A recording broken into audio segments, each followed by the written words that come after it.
I have a couple of techniques to share today. This is not really a tutorial, but more of a demonstration. And these are paper altering techniques that you can use to make background papers or collage elements or textural elements, stuff like that. And these are all really old school. If you've been doing mixed media or paper crafts for more than 4 or 5 years, you've probably run across these before. But if you're new, these might be kind of new for you, and if they are going to rock your world. I'm just saying.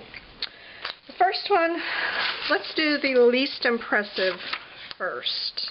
This one is just an easy way to make a piece of computer paper translucent so that you can see through it.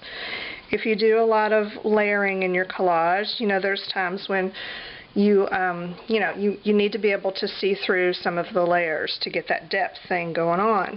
And tissue paper is a real good way to do that, but not everything in the world is on tissue paper. The bulk of my images and collage fodder is on not tissue paper.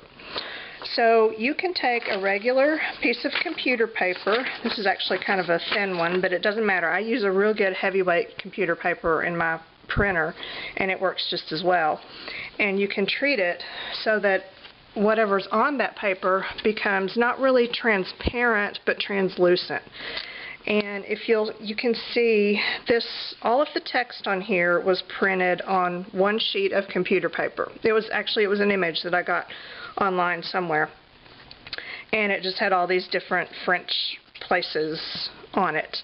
And I treated the paper, and I don't know if you can tell, but I tore out chunks. Didn't trim it up neatly, just tore out chunks. But see how you can see through it? This Notre Dame is on top of this image, but you can see the image through the paper.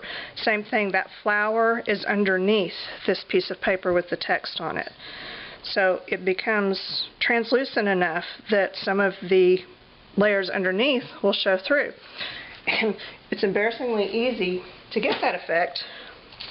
You need your image or text or whatever you're doing on a piece of computer paper. And then you need some oil.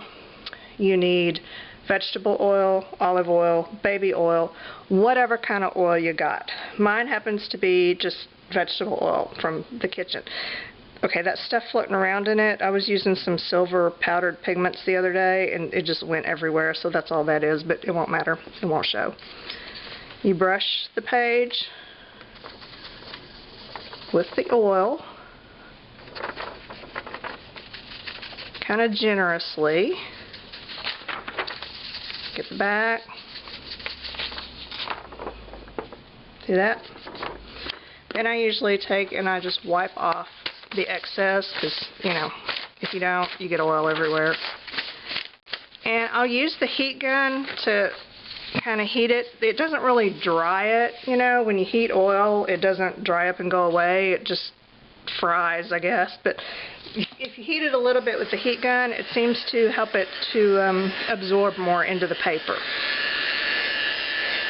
So that's the reason that I heat it. You certainly don't have to do this, because believe me, it's going to get in there on its own. And when I store papers and images that I've done this way, I put them in a separate Ziploc baggie. I don't keep them with my other papers and collage pieces, because it'll get oil spots all over the place. It's like setting a bag of French fries down on your images. It'll spot up. Okay. Can you see? It becomes translucent. So now you can cut that out, you can glue it down. I've never had any problem with glue taking the oily paper. Once it's soaked in good, you can glue under it, over it, whatever, and I've never had anything lift up. So, that's not really a problem. But that's just a really quick, easy way. And the paper it almost starts to feel like vellum. It certainly looks like vellum, but it'll even start to feel like vellum after you do that to it. So there is a quick, easy way to impress your friends with vegetable oil. Who knew? Okay, this next one, this is really, really old school. A friend taught me this several years ago. Went to her house and we spent like a day destroying 35mm prints. And that's the catch on this, because you are going to need 35mm prints, you know, like the kind where you take the film down to Walmart, they develop it, and you get the picture back. Remember that? If you're too young, I don't even want to be your friend. These are, some are duplicates, some are, you know, just bad pictures, didn't turn out, you know, the picture of your thumb, whatever. You can certainly use good pictures, but this technique is really, it gives, I mean, it looks like fire all the time. And that's the one, another thing about it is you will always get this color, these colors, no matter what. These are the colors you're going to get. So if you want different colors, don't do this, because this is what you're going to get. But it can actually be very cool. I mean, it does kind of look like, you know, a fiery death or something, but sometimes that's the look you want, right? So all you have to do to get this is come up with some pictures. Like I said, I've got a few here of, this was like a, obviously a motorcycle show or something. Let's do these two. Doesn't matter what color they are, dark, light, you know, whatever. You can, I couldn't find my little eyedropper. I'm sure I have one, so all I could find was this big mad scientist glass turkey baster thing, which I'm sure we all have.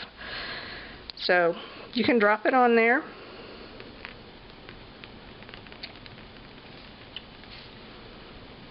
And, oh, that's bleach. Did I say that? That's bleach in there. You can roll it around. Don't get real excited about all that purple, because you won't be able to keep it. Let it start removing the color, and then to stop it, you have to dip it in water. And a lot of the time, I will just do this standing at my kitchen sink. But it will, the bleach will continue to pull the color off of that picture until you run it underwater and stop it. And then there's what you have. Pretty awesome, I think. Try it a little bit. There you go. Now, perfect little collage piece, background, whatever.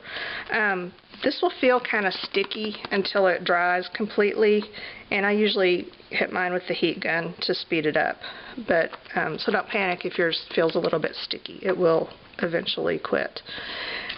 Now, you remember that purple that we saw? The purple and blue? The only way I have found to capture that, because as soon as you rinse it, the purple and blue is going to wash away. But the only way I have found to capture it is to do like I did with this picture. And I took a piece of white cardstock, and I got my picture. And let's do this one. This is, I keep some bleach and water mixed up to clean with in a spray bottle. So that's all this is. The bleach is diluted a little bit, so it takes it a few more seconds to work. And if your bleach is too diluted, this won't work at all. But just a little diluted is fine. Okay, I'm going to take and spray generously. Then take your cardstock, stick it down on top. That way, when that blue and purple starts to come out of the picture, it will go onto the cardstock, and at least you can get some use out of it.